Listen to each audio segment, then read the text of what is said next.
I'm a Cleveland Guardians fan and my team is bad. Welcome to the Guardian Chronicles. I have emerged from my basically entire month hibernation. I basically slept through the entire month of June to come back here to bring you the great news of pain. Pure pain, with a capital P for both pure and pain, because that is the reality of the Cleveland Guardians in June 2025. We are terrible. 82 games have now been played. We have won 40, we have lost 42. For most this year, we have had more wins than losses, and also more runs allowed than runs scored. That's not normal. Well, we don't need to worry about that anymore. Nope, now we're a normal team again. We have more losses than wins, and more runs allowed than runs scored. We stink. 82 games have been played. We are 40-42. We are on pace to finish the year 80-82. Does that sound like a playoff team to you? Say it with me, class. No, it doesn't. You are correct. Good job, everyone. You all get gold stars. Unlike the Cleveland Guardians, because they really stink right now. The hitting is just Jose Ramirez and Steven Kwan carrying a bunch of dead weight in the lineup. Jose Ramirez and Steven Kwan are doing great. They're going to play in the All-Star game, and basically no one else is hitting above 235. It's abhorrent. It's terrible. In addition to that, the entire league figured out our starting pitching and our bullpen.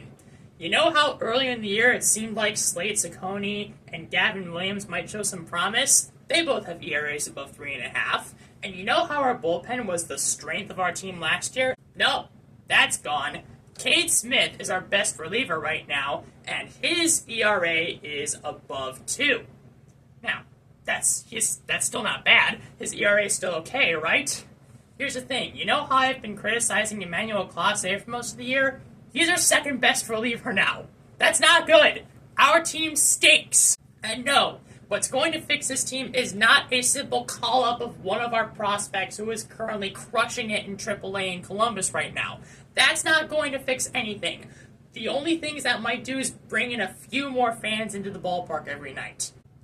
These issues will not be fixed until the Dolans, the guys who actually own the Cleveland Guardians, start giving a darn about the team they run. So here's the thing.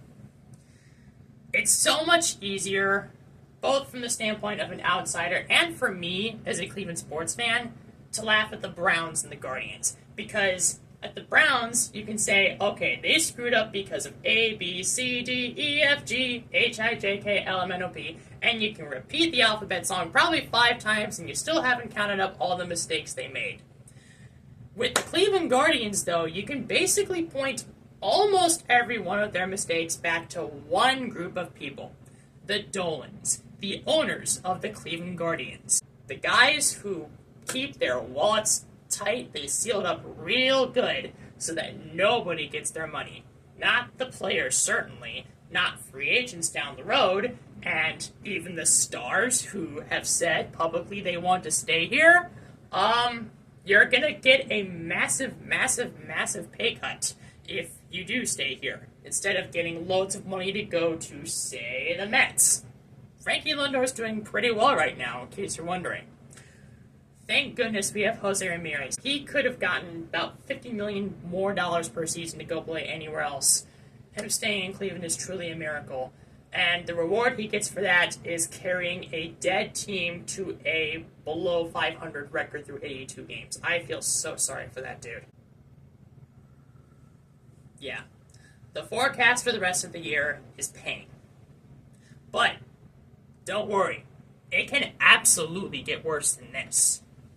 The worst thing that Cleveland could do right now is not bottom out completely like they have for the last 2 weeks and just finish the bad season in which they finished 4th in the AL Central, don't even come close to making the playoffs. That's not the worst thing they could do.